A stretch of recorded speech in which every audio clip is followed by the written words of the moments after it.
Une passerelle au-dessus de l'autoroute 10, des piliers qui poussent un peu partout, de Brossard à Pointe-Claire. Après une seule année de travaux, déjà, le REM devient réalité. Dans Saint-Laurent, on construisait ce matin une travée de 40 mètres de la future branche ouest du REM. Cette immense poutre de lancement sert à transporter puis à poser une à une chacune de ces pièces de 50 tonnes. Seulement dans la partie ouest, il y en aura plus de 4000 pour former la structure aérienne longue de 14 km. C'est la première fois au Québec qu'on utilise cette technique de construction qui est très efficace. On parle d'assembler une travée là, en environ 2 jours, 2 à 3 jours versus une opération qui pourrait prendre jusqu'à 3 semaines normalement.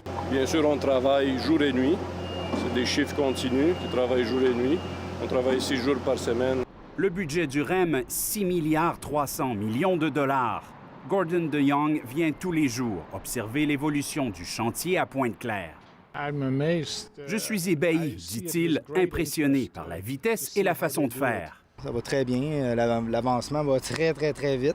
Je suis un ingénieur retraité, puis je trouve les techniques sont incroyables. Ce qui s'en vient cet été est aussi très intéressant. Là, un tunnelier qui va être déployé dans le secteur du Technoparc. Et là aussi, c'est assez inusité de voir ce tunnelier-là qui a un important gabarit. CDPQ Infra, la nouvelle branche de la Caisse de dépôt, a beaucoup à gagner. Le REM pourrait lui rapporter d'autres gros contrats ailleurs sur la planète. Le REM est aussi une occasion de développer un savoir-faire qui va pouvoir servir.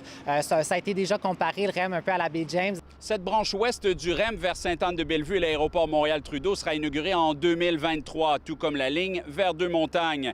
Mais dès la fin 2021, un premier tronçon du réseau express métropolitain pourra être utilisé, celui entre Brossard et la gare centrale de Montréal. Ici Jean-Sébastien Cloutier, Radio-Canada, Pointe-Claire.